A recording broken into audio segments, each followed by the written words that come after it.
ಜೈ ಗುರುದೇವ್, ಹರೇ ಶ್ರೀಕೃಷ್ಣ. ನಮಸ್ಕಾರ ವೀಕ್ಷಕರೇ. ನೋಡಿ, ಇವತ್ತಿನ ಈ ಒಂದು ವಿಡಿಯೋದಲ್ಲಿ ನಾವುಗಳು ಸರ್ವರೋಗ ನಿವಾರಣಾ ಹನುಮಾನ್ ಸಾಧನೆಯ ಬಗ್ಗೆ ತಿಳಿದುಕೊಳ್ಳೋಣ. ಅಂದರೆ ಇದು ನಿಮ್ಮ ಕಾಯಿಲೆಗಳು ಅಥವಾ ನಿಮ್ಮ ರೋಗಗಳು ಇದನ್ನು ವಾಸಿ ಮಾಡ್ತಕ್ಕಂಥ ಒಂದು ಪ್ರಯೋಗದ ಕ್ರಮ. ಈಗಂತೂ ನೀವು ನಂಬ್ತಿರೋ ಬಿಡ್ತಿರೋ, ಈಗ ಅಟ್ ಪ್ರೆಸೆಂಟು 100 ಜನಗಳಲ್ಲಿ 90 ಜನಕ್ಕೆ ಏನಾದರೂ ಒಂದು ಕಾಯಿಲೆ, ರೋಗ, ಆರೋಗ್ಯಕ್ಕೆ ಸಂಬಂಧಪಟ್ಟಂತಹ ಸಮಸ್ಯೆ ಇದ್ದೇ ಇರುತ್ತೆ. ಅಷ್ಟು ಆರೋಗ್ಯ ಕೆಟ್ಟೋಗಿದೆ ಈಗಿನ ಒಂದು ಕಾಲದಲ್ಲಿ. ಹಾಗಾಗಿ ಸ್ನೇಹಿತರೆ ನೋಡಿ, ಯಾರಿಗೆ ದೀರ್ಘವಾದ ಕಾಯಿಲೆಗಳು, ರೋಗಗಳು ಇದೆ, ನಾನು ಹೇಳ್ತಕ್ಕಂಥ ಈ ಒಂದು ಸಾಧನೆಯನ್ನು ಮಾಡೋದ್ರಿಂದ ಅವರುಗಳು ತಮ್ಮ ತಮ್ಮ ರೋಗಗಳಿಂದ, ಕಾಯಿಲೆಗಳಿಂದ, ಅನಾರೋಗ್ಯದಿಂದ ಮುಕ್ತಿಯನ್ನು ಪಡಿಬಹುದು. ನೋಡಿ, ಈ ಒಂದು ಸಾಧನೆಯನ್ನು ನೀವು ಮಾಡೋದ್ರಿಂದ ನಿಮ್ಮ ಕಾಯಿಲೆಗಳು ಸಂಪೂರ್ಣವಾಗಿ ವಾಸಿಯಾಗುತ್ತೆ. ನಂಬಿಕೆ ಇಟ್ಟು ಶ್ರದ್ಧೆಯಿಂದ, ಭಕ್ತಿಯಿಂದ ಮಾಡಬೇಕಷ್ಟೇ ನೀವು. ನೋಡಿ, ಈ ದೇಹದಿಂದ ಬಂದಿರತಕ್ಕಂಥ ಕಾಯಿಲೆಗಳು, ರೋಗಗಳು, ಅನಾರೋಗ್ಯ ಪೀಡಿತ ಸಮಸ್ಯೆಗಳು ಏನಿದೆಯಲ್ಲ, ಅದನ್ನು ನೀವು ಡಾಕ್ಟ್ರ್ ಹತ್ರನೇ ಹೋಗಬೇಕಾಗತ್ತೆ. ವೈದ್ಯರ ಬಳಿ ಹೋಗಿ ಅಲ್ಲಿ ಎಲ್ಲ ರೀತಿಯ ಪರೀಕ್ಷೆಗಳನ್ನು ಮಾಡಿಸ್ಕೊಂಡು ಅವರ ಮಾರ್ಗದರ್ಶನದಲ್ಲಿ ಅವ್ರು ಕೊಡ್ತಕ್ಕಂತಹ ಚಿಕಿತ್ಸೆಯನ್ನು ನೀವು ಪಡ್ಕೊಂಡು ನಿಮ್ಮ ದೇಹದಿಂದ ಬಂದಿರತಕ್ಕಂಥ ಕಾಯಿಲೆಗಳನ್ನು, ರೋಗಗಳನ್ನು ನೀವು ವಾಸಿ ಮಾಡ್ಕೊಳ್ಬೇಕಾಗತ್ತೆ. ನೀವು ಡಾಕ್ಟರ್ ಹತ್ರ ಹೋಗಿದ್ದೀರಾ, ಎಲ್ಲ ರೀತಿಯ ಪರೀಕ್ಷೆಗಳನ್ನು ಮಾಡಿದ್ದೀರಾ, ಅವರು ಹೇಳಿದ ರೀತಿ ಚಿಕಿತ್ಸೆಗಳನ್ನು, ಟ್ರೀಟ್ಮೆಂಟ್ನ ತಗೊಳ್ತಾ ಇದ್ದೀರಾ. ಅದು ಈ 1 ವರ್ಷ ಅಲ್ಲ, ಸುಮಾರು ವರ್ಷಗಳಿಂದ ನೀವು ಟ್ರೀಟ್ಮೆಂಟ್ ತಗೊಳ್ತಾ ಇದ್ದೀರಾ. ಡಾಕ್ಟ್ರು ಕೊಟ್ಟಿರ್ತಕ್ಕಂಥ ಟ್ರೀಟ್ಮೆಂಟ್ಗಳನ್ನ ತಗೊಂಡ್ರೂ ಸಹ ನಿಮ್ಮ ಕಾಯಿಲೆ, ನಿಮ್ಮ ರೋಗ ಹಾಗೇ ಉಳ್ಕೊಂಡಿದೆ, ಇನ್ನು ಜಾಸ್ತಿ ಆಗಿದೆ. ಅಂದರೆ ಒಂದು 10 ವರ್ಷದ ಹಿಂದೆಗಡೆ ಒಂದು ಕಾಯಿಲೆ ಇದ್ದಿತ್ತು, ಇವತ್ತು 5-6 ಕಾಯಿಲೆ ಆಗಿದೆ.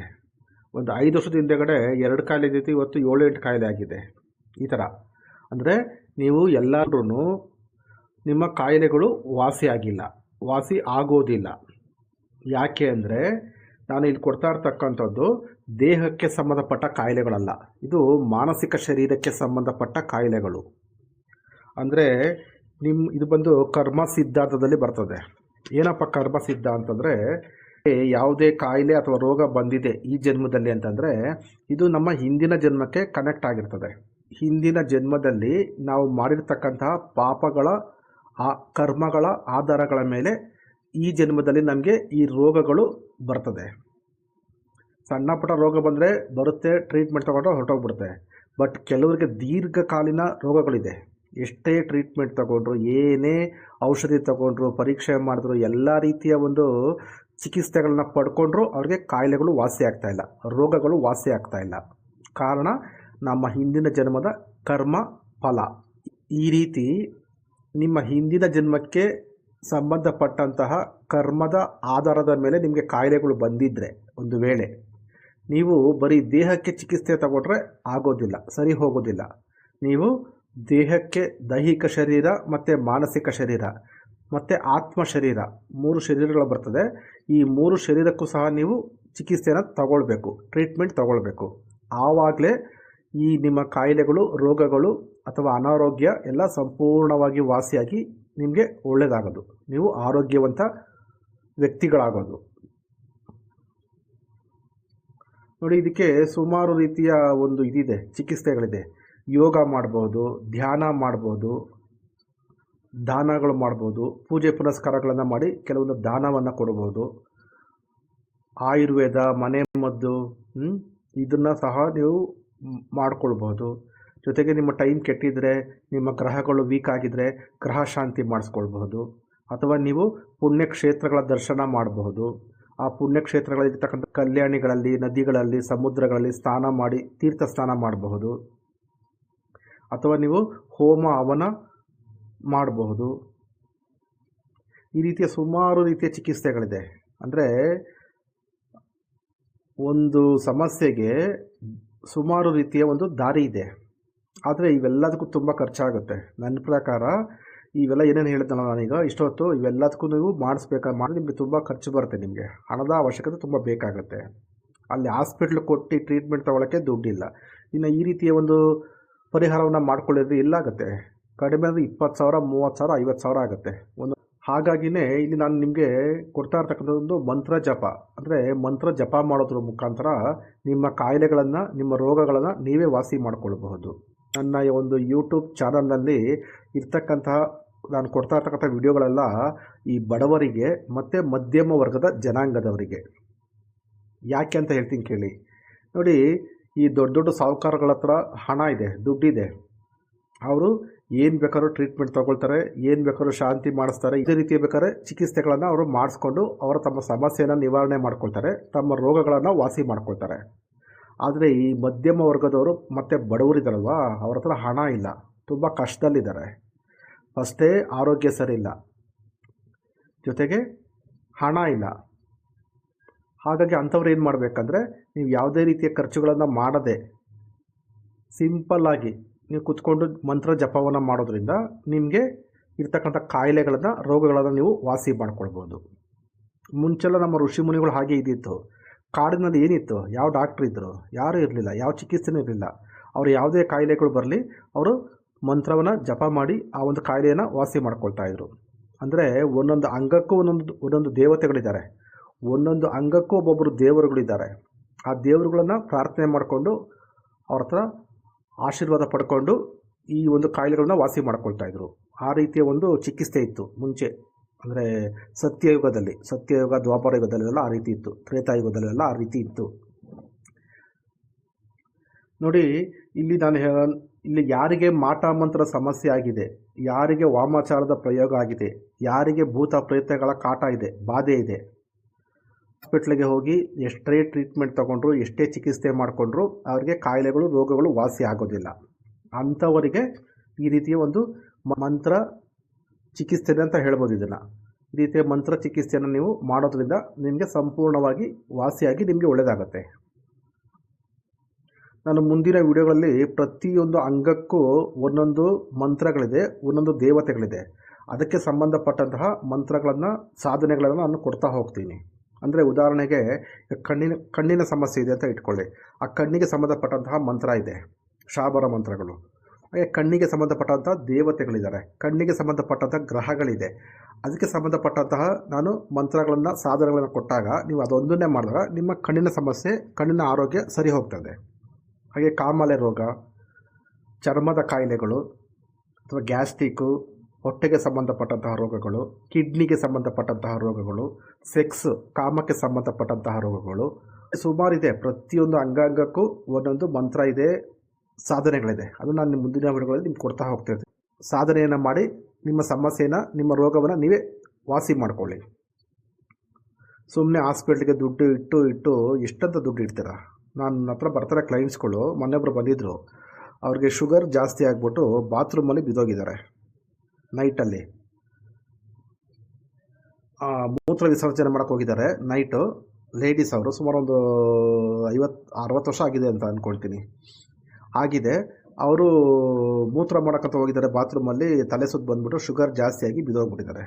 ಮತ್ತು ಅವ್ರನ್ನ ಕರ್ಕೊಂಡು ಹೋಗಿ ಹಾಸ್ಪಿಟ್ಲಲ್ಲಿ ಅಡ್ಮಿಟ್ ಮಾಡಿ ಕರ್ಕೊಂಡ್ಬಂದಿದ್ದಾರೆ. ಸುಮಾರು ಒಂದು 15 ದಿನ ಏನೋ ಟ್ರೀಟ್ಮೆಂಟ್ ಕೊಟ್ಟಿದ್ದಾರೆ. ಎಲ್ಲ ರೀತಿಯ ಪರೀಕ್ಷೆಗಳು ಏನೇನು ಬೇಕೋ ಅದು ಇದು ಎಲ್ಲ ಥರ ಮಾಡಿಬಿಟ್ಟಿದ್ದಾರೆ. ಮಾಡಿಬಿಟ್ಟು ಸುಮಾರು ಒಂದು 6 ಲಕ್ಷ ಬಿಲ್ ಆಗಿದೆ. 6 ಲಕ್ಷ ಬಿಲ್ಲು.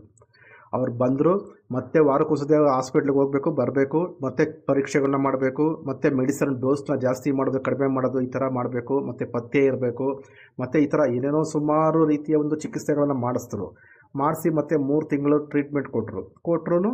ಮತ್ತೆ ಇನ್ನೊಂದು 1 ಲಕ್ಷ ಖರ್ಚಾಯಿತು. ಮತ್ತು ಸಮಸ್ಯೆ ಹಾಗೇ ಇದೆ, ಅವ್ರು ಹಾಗೇ ಇದ್ದಾರೆ, ಏನೂ ಸಾಲ್ವ್ ಆಗಲಿಲ್ಲ. ಮೆಡಿಸನ್ ತಿಂದವಾಗ ಸ್ವಲ್ಪ ಸುಧಾರಿಸುತ್ತೆ, ಆ ಮೆಡಿಸನ್ ಪವರ್ ಕಮ್ಮಿ ಆದಾಗ ಮತ್ತೆ ಸೇಮ್ ಸಮಸ್ಯೆ, ಸೇಮ್ ಪ್ರಾಬ್ಲಮ್ಮು. ಮತ್ತು ಹಂಗಿದ್ರೆ ಅಷ್ಟೊಂದು ದುಡ್ಡು ಖರ್ಚು ಮಾಡೋಂಥ ಅವಶ್ಯಕತೆ ಏನು? ಇಷ್ಟೆಲ್ಲ ಟೆಕ್ನಾಲಜಿ ಇಂಪ್ರೂವ್ಮೆಂಟ್ ಆಗಿದೆ, ಇಷ್ಟೆಲ್ಲ ಆದ್ರೂ, ಇಷ್ಟೆಲ್ಲ ದುಡ್ಡು ಖರ್ಚು ಮಾಡಿದ್ರೂ ಕಾಯಿಲೆ ಮಾತ್ರ ಹಾಗೇ ಇದೆ. ನೀವು ನಂಬ್ತಿರೋ ಬಿಡ್ತಿರೋ, ನನ್ನ ಒಂದು ಸ್ವಂತ ಅನುಭವ. ಸುಮಾರು 30 ವರ್ಷ 40 ವರ್ಷ ಆಗಿದೆ ಒಂದೊಂದು ಕಾಯಿಲೆಗಳು ಬಂದು, ದೀರ್ಘಕಾಲೀನ ಕಾಯಿಲೆಗಳು ಅಂತ ಹೇಳ್ತಾರೆ. 40 ವರ್ಷದಿಂದ ಟ್ರೀಟ್ಮೆಂಟ್ ತಗೊಳ್ತಾನೇ ಇದ್ದಾರೆ, ಬಟ್ ಕಾಯಿಲೆ ಮಾತ್ರ ವಾಸಿಯಾಗಿಲ್ಲ. ಆ ಥರ ಎಷ್ಟೋ ಉದಾಹರಣೆಗಳಿದೆ. ಕಾಯಿಲೆಗಳನ್ನು, ರೋಗಗಳನ್ನು ವಾಸಿ ಮಾಡೋಕ್ಕಾಗದೇ ಇದ್ದಂತಹ ಸಂದರ್ಭದಲ್ಲಿ ನೀವು ಯಾಕೆ ಚಿಕಿತ್ಸೆಯನ್ನು ಕೊಡ್ತೀರಾ? ಯಾಕೆ ಹಣವನ್ನು ತಗೊತೀರಾ? ನಿಮ್ಮ ಕ್ರಮನೇ ಸರಿಯಿಲ್ಲ, ನಿಮ್ಮ ಪದ್ಧತಿನೇ ಸರಿಯಿಲ್ಲ ನನ್ನ ಪ್ರಕಾರ. ಹಾಗಾಗಿ ಸ್ನೇಹಿತರೆ, ಈ ಲಕ್ವಾ ಅಂತ ಹೇಳ್ತಾರೆ, ಸ್ಟ್ರೋಕ್ ನೋಡಿ. ಇದು ಬಂದ್ಬಿಟ್ಟು, ಇದು ಸಹ ಬಂದ್ಬಿಟ್ಟು ವಯಸ್ಸಾಗಿರ್ತಕ್ಕಂಥ ವ್ಯಕ್ತಿಗಳಿಗೆ ಸ್ಟ್ರೋಕ್ ಆದರೆ ಅದು ಬೇರೆ ಥರ. ಅಂದರೆ ಅವ್ರಿಗೆ ನರಗಳ ದೌರ್ಬಲ್ಯ ಆಗಿರ್ತದೆ, ನರ ವೀಕ್ನೆಸ್ ಆಗಿರ್ತದೆ, ಅವ್ರಿಗೆ ಸ್ಟ್ರೋಕ್ ಬರುತ್ತೆ, ಅದೊಂದು ಥರ. ಬಟ್ ಚೆನ್ನಾಗಿರ್ತಕ್ಕಂಥ ವ್ಯಕ್ತಿಗಳಿಗೆ ಇದ್ದಕ್ಕಿದ್ದಂಗೆ ಸ್ಟ್ರೋಕ್ ಹೊಡಿತು ಅಥವಾ ಲಕ್ವಾ ಹೊಡಿತು ಅಂತೆಲ್ಲ ಹೇಳ್ತಾರೆ. ಅದು ಆ ಥರ, ಆ ರೀತಿಯಾಗಿ ಅವರು ಏನಾರ ಮೂಲೆ ಕುತ್ಕೊಂಡ್ರೆ ಅದು ಈ ಮಾಟ ಮಂತ್ರದ ಸಮಸ್ಯೆ, ವಾಮಾಚಾರದ ಪ್ರಯೋಗನೇ ಅದು. ಅದಕ್ಕೆ ಹಾಸ್ಪಿಟಲ್ ಟ್ರೀಟ್ಮೆಂಟಲ್ಲಿ ಸಾಲ್ವ್ ಆಗೋದಿಲ್ಲ, ವಾಸಿ ಆಗೋದಿಲ್ಲ.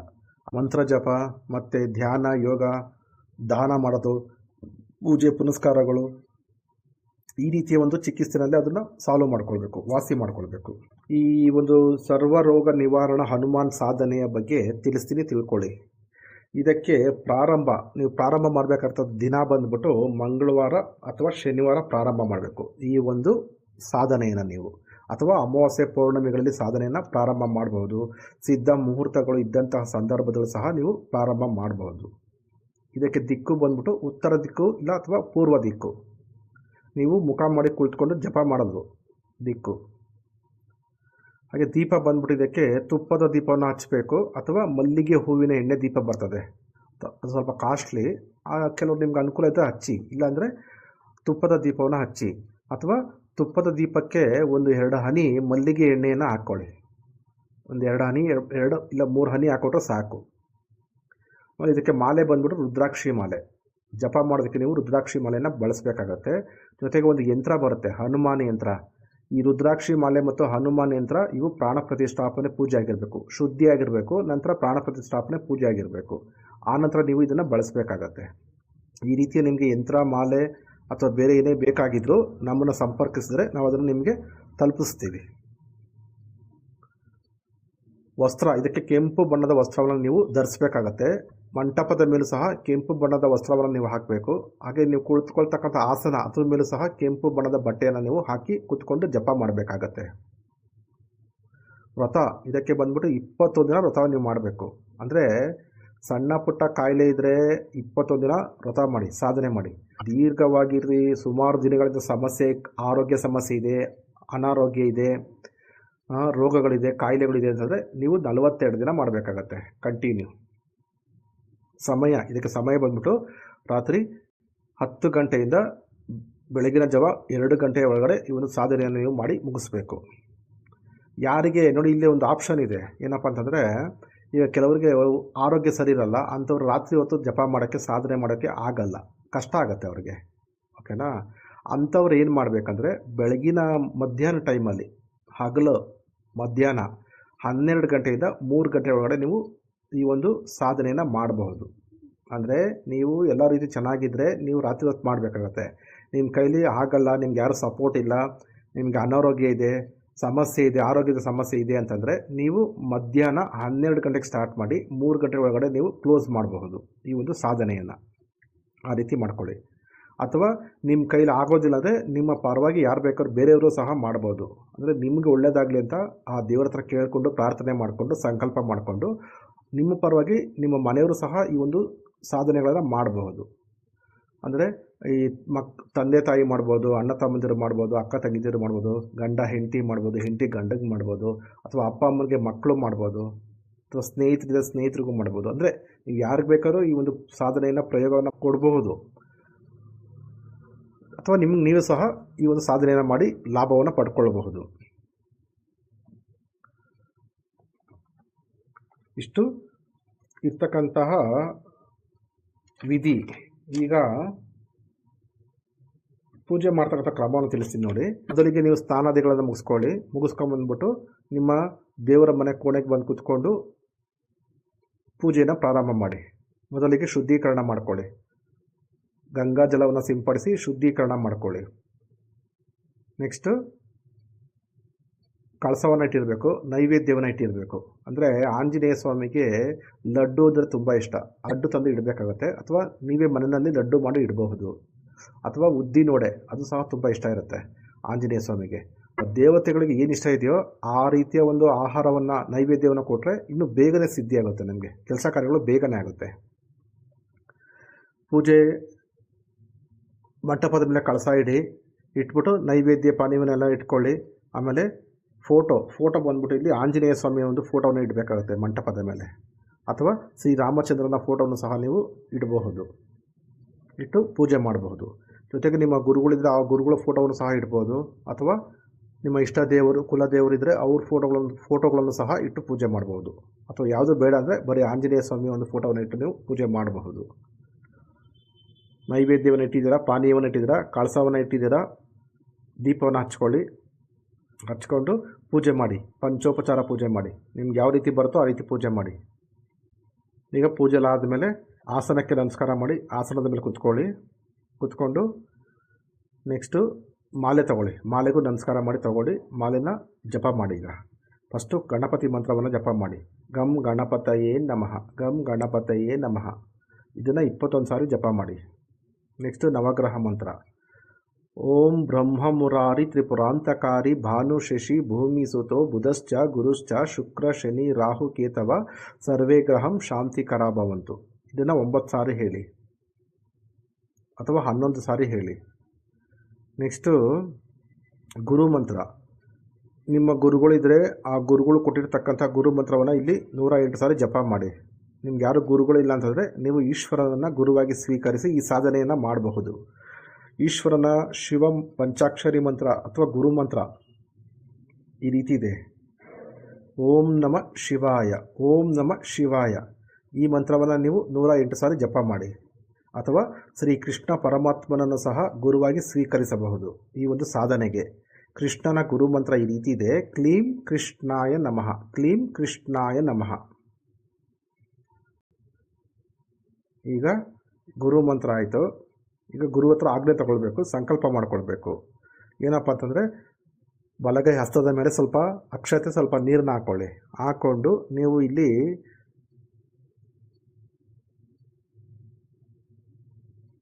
ಸಂಕಲ್ಪ ಮಾಡ್ಕೊಳ್ಳಿ. ಮೊದಲಿಗೆ ಗುರುವಿನ ಹತ್ರ ಆಜ್ಞೆ ತಗೊಳ್ಳಿ. ಪರಮಾತ್ಮ, ಗುರುದೇವ, ನಾನು ಇವತ್ತಿನ ದಿನ ನಾನು ಈ ಸಾಧನೆಯನ್ನು ಮಾಡ್ತಾಯಿದ್ದೀನಿ, ನನಗೆ ಅನುಮತಿಯನ್ನು ಕೊಡಿ, ಆಜ್ಞೆಯನ್ನು ಕೊಡಿ, ಆಶೀರ್ವಾದ ಮಾಡಿ. ನನ್ನ ಒಂದು ಈ ಸಾಧನೆಗೆ ನೀವು ಗುರುವಾಗಿ ಬಂದು ನನಗೆ ಎಲ್ಲ ರೀತಿಯ ಒಂದು ಒಳಿತನ್ನು ಮಾಡಿ ಅಂತ ಬೇಡ್ಕೊಂಡು ಈಗ ಸಂಕಲ್ಪ ಮಾಡ್ಕೊಳ್ಳಿ. ನಿಮ್ಮ ಹೆಸರು, ಕುಲ, ಗೋತ್ರ ಏನಿದೆ ಎಲ್ಲವನ್ನ ಹೇಳ್ಕೊಳ್ಳಿ. ನಿಮ್ಮ ತಂದೆ ತಾಯಿ ಹೆಸರು ಹೇಳ್ಕೊಳ್ಳಿ, ನೀವು ಇರೋ ಸ್ಥಳದ ಹೆಸರು ಹೇಳ್ಕೊಳ್ಳಿ. ಆಮೇಲೆ ಅವತ್ತಿನ ದಿನ, ವಾರ, ನಕ್ಷತ್ರ, ತಿಥಿ ಅದ್ರ ಬಗ್ಗೆ ಹೇಳ್ಕೊಂಡು ಸಂಕಲ್ಪ ಮಾಡಿಕೊಂಡು, ನನ್ನ ಈ ರೀತಿಯ ಒಂದು ಸಮಸ್ಯೆ, ನನ್ನ ಈ ರೀತಿಯ ಒಂದು ಅನಾರೋಗ್ಯ, ನನ್ನ ಈ ರೀತಿಯ ಒಂದು ಕಾಯಿಲೆ, ರೋಗ ವಾಸಿಯಾಗಲಿ ಅಂದ್ಬಿಟ್ಟು ನಾನು ಈ ಒಂದು ಸಾಧನೆಯನ್ನು ಮಾಡ್ತಾಯಿದ್ದೀನಿ. ಆಂಜನೇಯ ಪರಮಾತ್ಮ, ಆಂಜನೇಯ ಸ್ವಾಮಿ, ನನಗೆ ಈ ಒಂದು ಸಮಸ್ಯೆಯನ್ನು ಪರಿಹಾರ ಮಾಡಿಕೊಡು, ಈ ರೋಗವನ್ನು ವಾಸಿ ಮಾಡಿಕೊಡು ಅಂತ ಬೇಡ್ಕೊಂಡು ಸಂಕಲ್ಪ ಮಾಡಿಕೊಂಡು ನಿಮ್ಮ ಬಲಗೈ ಹಸ್ತದ ಮೇಲೆ ಇರ್ತಕ್ಕಂಥ ನೀರನ್ನು ಅಲ್ಲೇ ಪಕ್ಕದಲ್ಲೇ ಭೂಮಿ ಮೇಲೆ ಬಿಟ್ಬಿಡಿ. ಕೈ ತೊಳ್ಕೊಳ್ಳಿ, ಕೈ ಒರೆಸ್ಕೊಳ್ಳಿ. ಈಗ ಕೈ ಒಂದು ಕೆಂಪು ದಾರವನ್ನು ತಗೊಂಡು ಕಂಕಣ ಕಟ್ಕೊಳ್ಳಿ. ಅಂದರೆ ನೀವು ವ್ರತ ಪ್ರಾರಂಭ ಮಾಡುವಾಗ ಕಂಕಣ ಕಟ್ಕೊಳ್ಬೇಕು. ಬಲಗೈಗೆ ಕಟ್ಕೊಂಡು ವ್ರತ ಮುಗಿದ ಮೇಲೆ ಆ ಕಂಕಣವನ್ನು ಬಿಚ್ಚಿಬಿಡಬೇಕು. ಅಂದರೆ ಈ ಕಂಕಣ ಏನು ಮಾಡ್ತಂದರೆ ನಮ್ಮನ್ನು ಏನಾದ್ರು ನಾವು ಒಪ್ಪು ತಪ್ಪುಗಳು ಮಾಡತಕ್ಕಂಥ ಸಂದರ್ಭದಲ್ಲಿ ಅದು ನಮ್ಮನ್ನು ಜ್ಞಾಪಿಸುತ್ತೆ.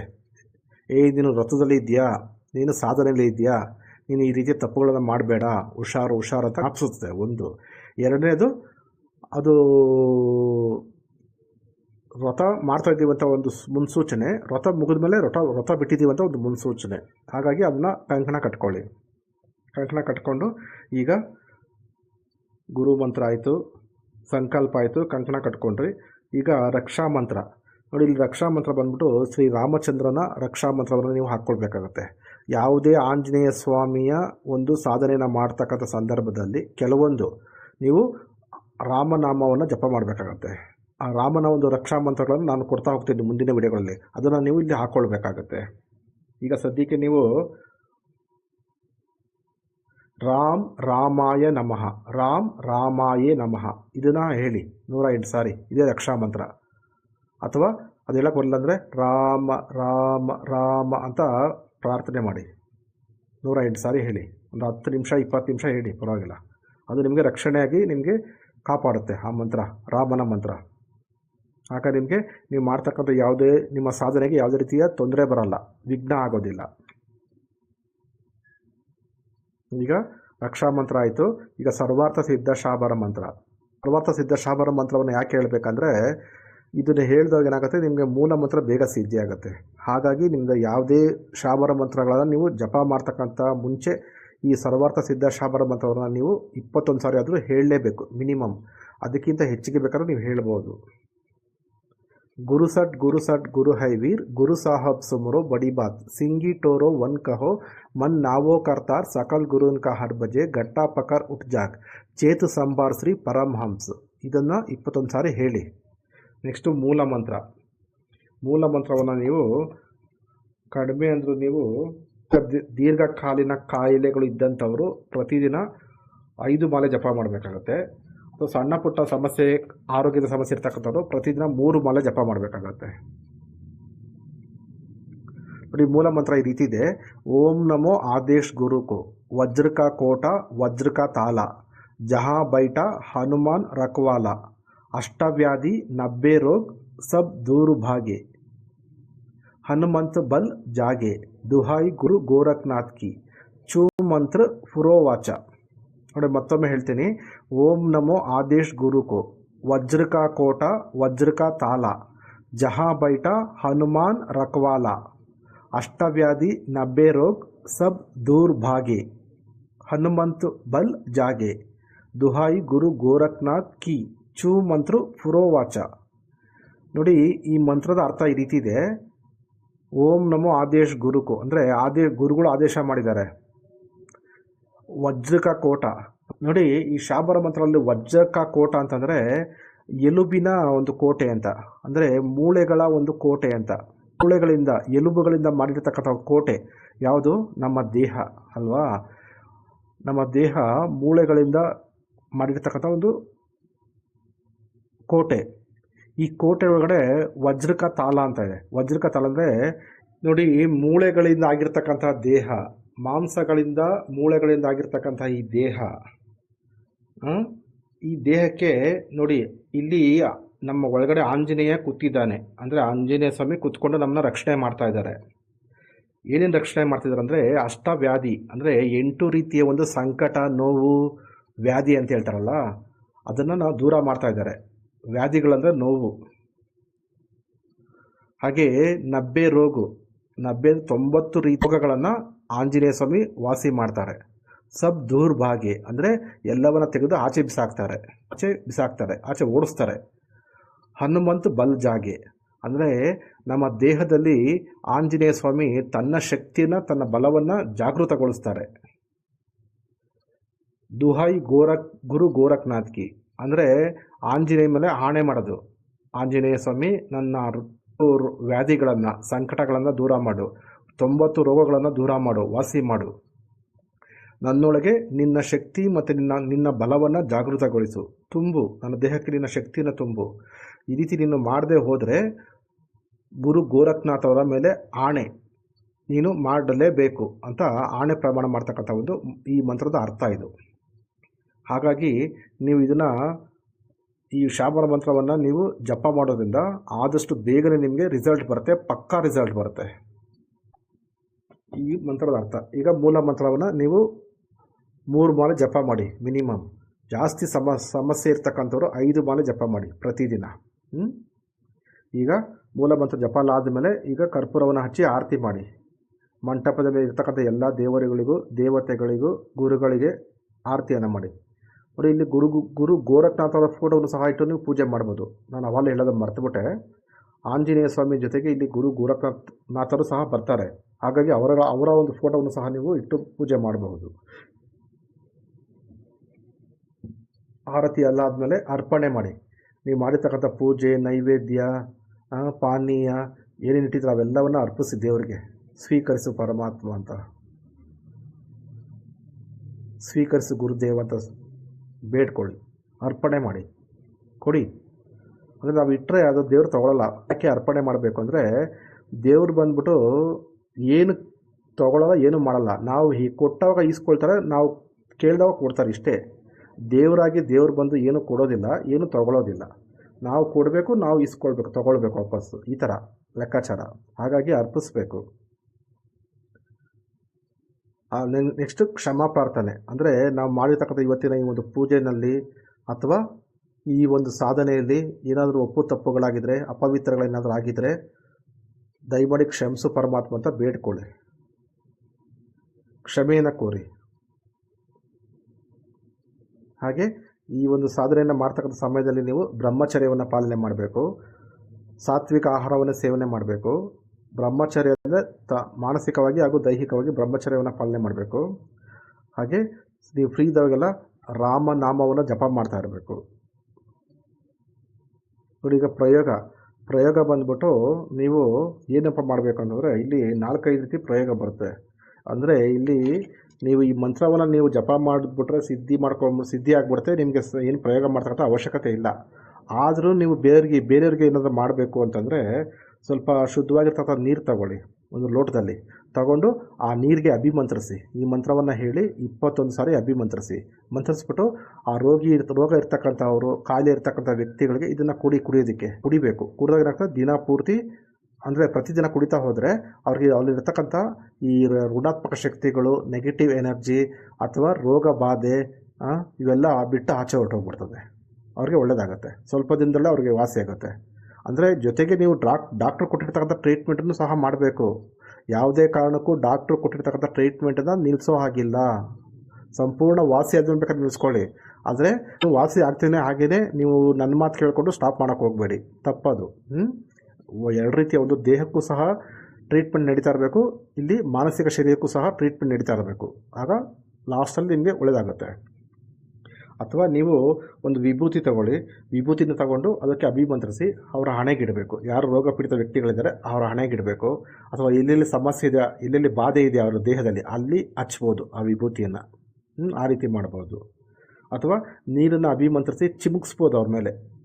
ಚಿಮುಕ್ಸಿದಾಗ ಏನಾಗುತ್ತೆ, ಅದು ಆ ರೀತಿ ಅವ್ರು ಮಲ್ಕೊಳ್ತಕ್ಕಂಥ ಜಾಗ ಅವ್ರ ಮೇಲೆಲ್ಲ ಚಿಮುಕ್ಸ್ಬೋದು, ಇಲ್ಲ ಸ್ನಾನ ಮಾಡಿಸ್ಬೋದು ಆ ನೀರಿನಲ್ಲಿ. ಈ ರೀತಿ ಮಾಡಿದಾಗ ಏನಾಗುತ್ತೆ, ಅವ್ರಿಗಿರ್ತಕ್ಕಂಥ ದರಿದ್ರ ಎಲ್ಲ ಆಚೆ ಹೊರಟೋಗುತ್ತೆ. ಆ ರೋಗ ಬಾಧೆ ದರಿದ್ರ ಎಲ್ಲ ಆಚೆ ಹೊರಟೋಗುತ್ತೆ. ನೆಕ್ಸ್ಟು ಆಮೇಲೆ ಅವ್ರು ತಿಂತಕ್ಕಂಥ ಆಹಾರ ಅದನ್ನು ಸಹ ಅಭಿಮಂತ್ರಿಸಿ ಕೊಡ್ಬೋದು ಅವ್ರಿಗೆ. ಕುಡಿತಕ್ಕಂಥ ನೀರು, ತಿಂತಕ್ಕಂಥ ಆಹಾರ, ಆ ಮೆಡಿಸನ್ ಇದ್ದರೆ ಆ ಮೆಡಿಸನ್ಗೂ ಸಹ ಈ ಮಂತ್ರವನ್ನು ಹೇಳಿ ಅಭಿಮಂತ್ರಿಸ್ಬೋದು. ಮಾಡಿ ನೀವು ಕೊಡ್ತಾ ಹೋಗ್ತಾರ್ರಿ. ಬರೀ 21 ದಿನ ಇಲ್ಲ 1 ತಿಂಗಳು 2 ತಿಂಗಳು ಅವ್ರಿಗೆ ಪೂರ್ತಿ ಗುಣ ಆಗಿಬಿಡ್ತಾರೆ. ಬೇಕಾದ್ರೆ ಇದನ್ನು ಮಾಡಿ ನೋಡಿ. ನಾವು ಇವೆಲ್ಲ ಮಾಡಿ ಬಿಟ್ಟಿರ್ತಕ್ಕಂಥ ಪ್ರಯೋಗಗಳು ಇವೆಲ್ಲ ತುಂಬ ಪವರ್ಫುಲ್ಲಾಗಿ ಕೆಲಸ ಮಾಡುತ್ತೆ. ಓಕೆ, ಇಷ್ಟು ಪ್ರಯೋಗದ ಕ್ರಮ ನೋಡಿ.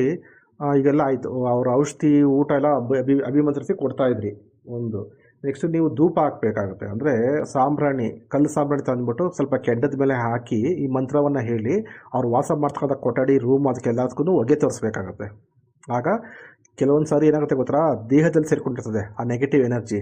ಕೆಲವೊಂದು ಸಾರಿ ಏನಾಗುತ್ತೆ, ಮನೆಗಳಲ್ಲಿ ಇರ್ತದೆ, ರೂಮಲ್ಲಿ, ಅವೆಲ್ಲವನ್ನು ಬಿಟ್ಟು ಆಚೆ ಹೊರಟೋಗ್ತದೆ. ಈ ರೀತಿ ಹೊಗೆ ಹಾಕುವುದರ ಮುಖಾಂತರ, ನೀರನ್ನು ಅಭಿಮಂತ್ರಿಸಿ ಕೊಡೋದ್ರಿಂದ, ಅವರ ಆಹಾರವನ್ನು ಅಭಿಮಂತ್ರಿಸಿ ಕೊಡೋದ್ರಿಂದ, ಅವರ ಮೆಡಿಸನ್, ಮಾತ್ರೆಗಳು, ಔಷಧಿಗಳನ್ನು ಅಭಿಮಂತ್ರಿಸಿ ಕೊಡೋದ್ರಿಂದ ಅವ್ರಿಗೆ ಸಂಪೂರ್ಣವಾಗಿ ಕಾಯಿಲೆಗಳು ವಾಸಿಯಾಗುತ್ತೆ. ಅಥವಾ ನಿಮಗೆ ನೀವೇ ಮಾಡಿಕೊಟ್ರೆ ನೀವು ಸಹ ನಿಮಗೆ ಇದೇ ಪ್ರಯೋಗವನ್ನು ನೀವು ಬಳಸಬೇಕಾಗತ್ತೆ. ಓಕೆ, ಇಷ್ಟು ಹೇಳ್ತಾ ಇವತ್ತಿನ ಈ ಒಂದು ವಿಡಿಯೋವನ್ನು ಇಲ್ಲಿಗೆ ಮುಗಿಸ್ತಾ ಇದ್ದೀನಿ. ಧನ್ಯವಾದಗಳು.